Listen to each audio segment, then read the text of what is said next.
Greetings and welcome. My name is Chrissy B, aka Chris Emmanuel Bailey, and it's an honour to be here today.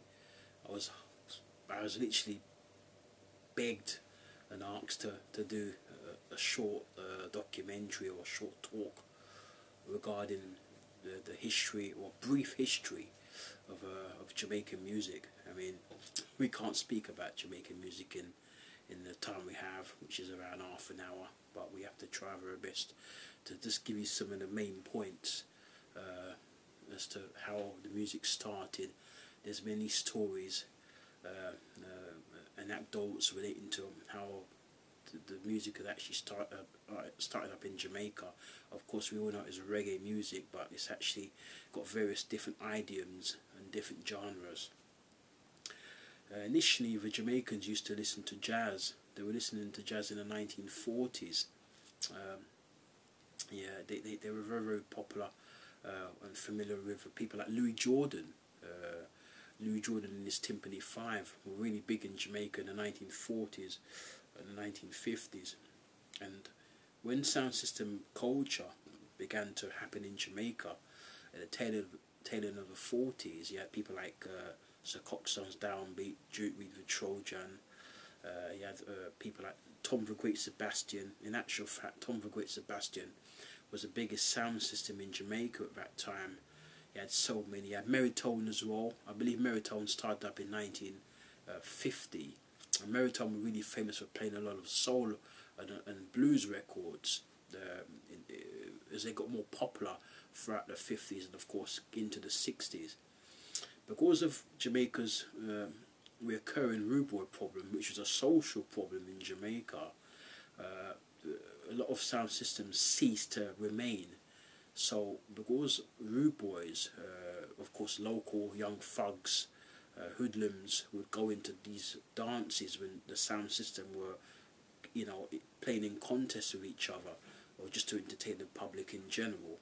You had a lot of these youngsters who would go around and smash up the dances and interrupt the dances, and as a result a lot of sound system operators, they stopped playing because of the social conditions, but a lot of them remained inactive and remained playing the dances and so on.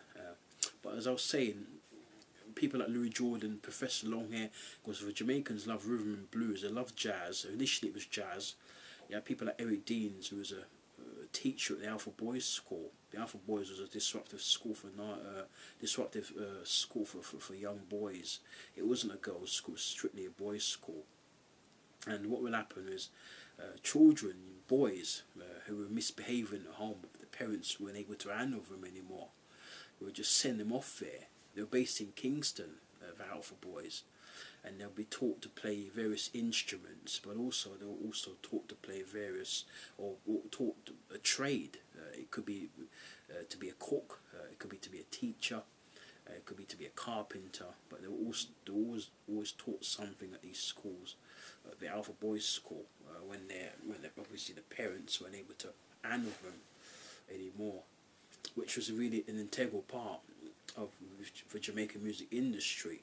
Because without the Alpha Boys, perhaps the music wouldn't be the same today, because they were properly taught by professional teachers and tutors there when I went there. And people like Tommy McCook went there, people like Roland and Fonso, the core members of the Scatterlights, gone to Alpha Boys. And you had people like Yellow Man, the DJ, the great DJ of the 1980s, who went there as well. And it was run by Roman Catholic nuns. And I've got to give a special mention to Sister Ignatius, who died a few years ago. She was one of she wasn't one of the founding members, because it was founded in the 1800s, and to be precise, it was founded in 1881 by Roman Catholic nuns.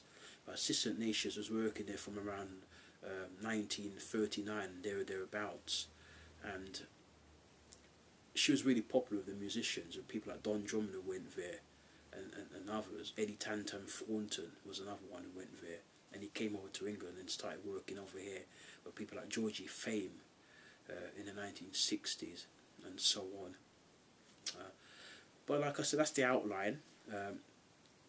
of course, you had mento. Mento music was a like a folk music, which was indigenous to Jamaica itself.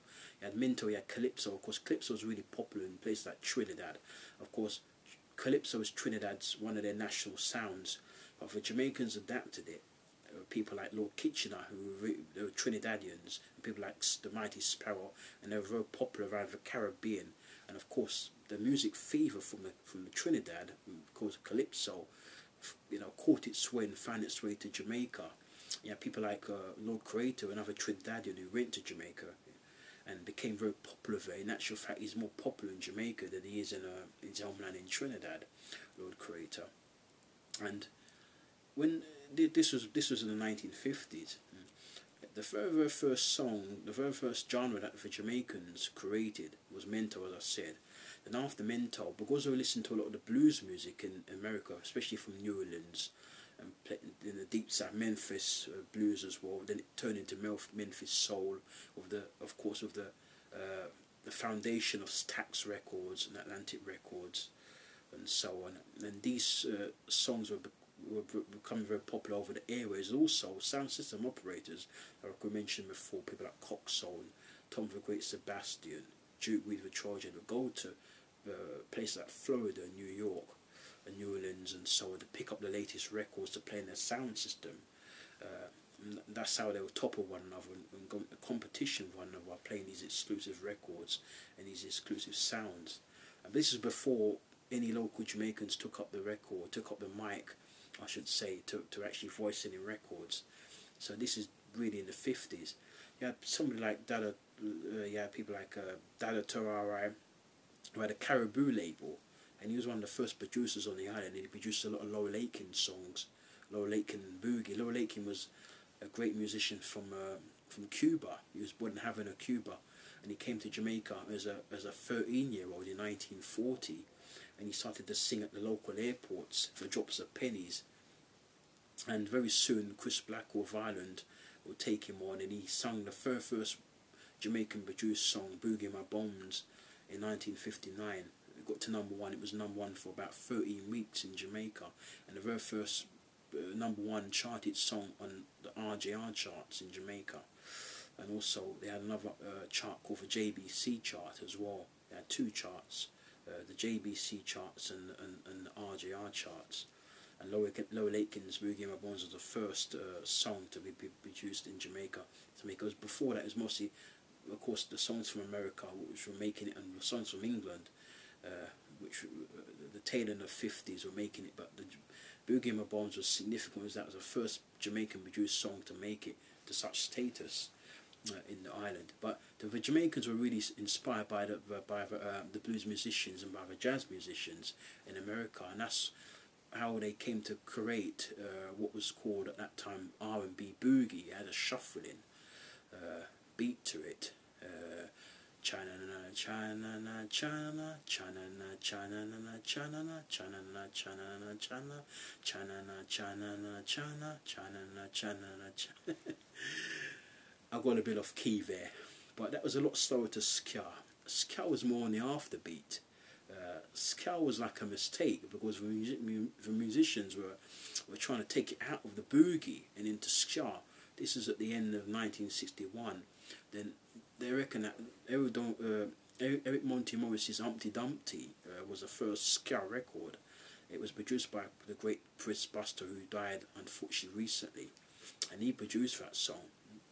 So that's why Buster has the mantle of being the producer, or the man who first changed the beat from R&B into ska. Of course, Eric Monty Morris is a Humpty Dumpty in 1961.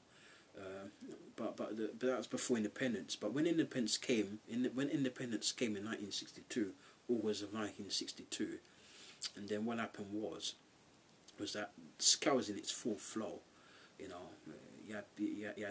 had Derek Morgan's Forward March, which was one of the anthems of the independence movement in 1962 when Jamaica was made independent by Britain in August of 1962. You had Prince Buster, a song called They've Got to Go, was 1962 as well. That was another early ska record. So everybody knew that the beat was now changing from R&B to a more quicker up tempo beat. And now, in actual fact, Prince Buster's song Where It Got to Go was a slower ska beat. When ska first started, the beats were slower. Then around the end of 1962, going into 1963, it sped up a bit. And of course, you had a key component of the Scatolites. This great band were the main protagonists of the action movement itself. They were the guys that were responsible for the whole movement itself. Tommy McCook, saxophonist, Waller Alfonso, saxophonist, Don Drummond, trombonist. You had Lloydie Brevitt on bass. You had Lloyd Knibb sometimes on drums. Piano. Afterwards, it was Jackie Mittoo, but before Jackie Mittoo, you had Aubrey Adams, who was part of the Clue J and the Blues Blasters group. Clue J and the Blues Blasters were very prominent in what we would call Jamaican R&B at the tail end of the 50s, when the Jamaicans were just beginning to create their own music. As I said, out of the American R&B, which was inspired by the sound systems in Jamaica at that time, you see.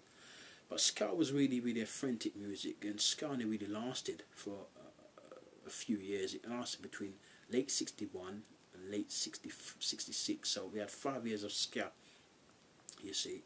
And then after ska, now we had rocksteady. Rocksteady was a lot slower, more melodic. With ska, the singers had to rush what they were singing, whereas with rocksteady, the singers had a lot more space. The bass patterns were a lot slower in rocksteady, and this allowed the musicians, and even the singers and the musicians, to play a lot more because of the space, because of the slower tempo of the music. And of course, there was more space for the singers to sing what they were singing. That's why a lot of the rocksteady songs are very, very melodic and very sentimental. They're predominantly love songs. Of course, in ska there's love songs as well, but it was more romantic in the rocksteady period because of the slowness and the refinery of the action music itself, which is just so beautiful to listen to. I mean, even a song like 007 by Desmond Dekker and the Aces is a typified rocksteady song, even though it was on a quicker afterbeat because it was just coming out of ska. I like to call those songs proto rocksteady, just before ska really kicked in. But 007, Shantytown's got a hard drum beat at the back there, and that's what makes a rocksteady number from a ska number, because of the backbeat, the hard drum, the snare. And one of the creators of that was a man called Winston Grennan, a great drummer. Not many people talk about him, but he was one of the creators of rocksteady. You also had people like Hugh Malcolm, another great drummer. Hugh Malcolm was one of the first guys who said he created the hard drum on the third beat of the bar to make rocksteady a lot slower pace of music to ska. But Winston Grennan said he did it, but Winston Grennan died some years ago, but Hugh Malcolm is still alive, so I suppose Hugh Malcolm has got the honour of saying that it was him who created the music. But whoever it was, it's just such a wonderful sound of music, you see. We'll go on some more, but because of time constraints, we'll talk next about the origins of reggae music. What is reggae? Because a lot of people call it reggae, but it's actually the beat of the music, the sound of the music, the reggae sound. And we'll have go inside some DJ sounds as well. You know, what the DJ said, how did the DJ subgenre come along, and then we're going to go some more into that. But for the time being, we'll give you this. And before we leave you, we'd like to say a big shout out to our followers, people like Kameka, Mackenzie, Asaji Freckleton, Isaac Asaji Freckleton, Gracia Campbell, Selena Campbell. There's so many of you. Love you all. Thank you very much for your encouragement. Of course, we have Brother Shitta Muhammad as well, James Hanza. There's so many names, man. So many names to mention and so many names to think about. But you know who you are. I love you all. Thanks for your follow. There's over 4,000 of you now. So I've not been on Facebook for a while because I've had to rest. But I'm here to give this segment because I was urged to give a piece. So next time when we talk about reggae, we go some more in depth about what we're talking about the music and the evolution of the music. So for the time being, you keep yourself safe out there, and one love to you all. Blessed love, guidance.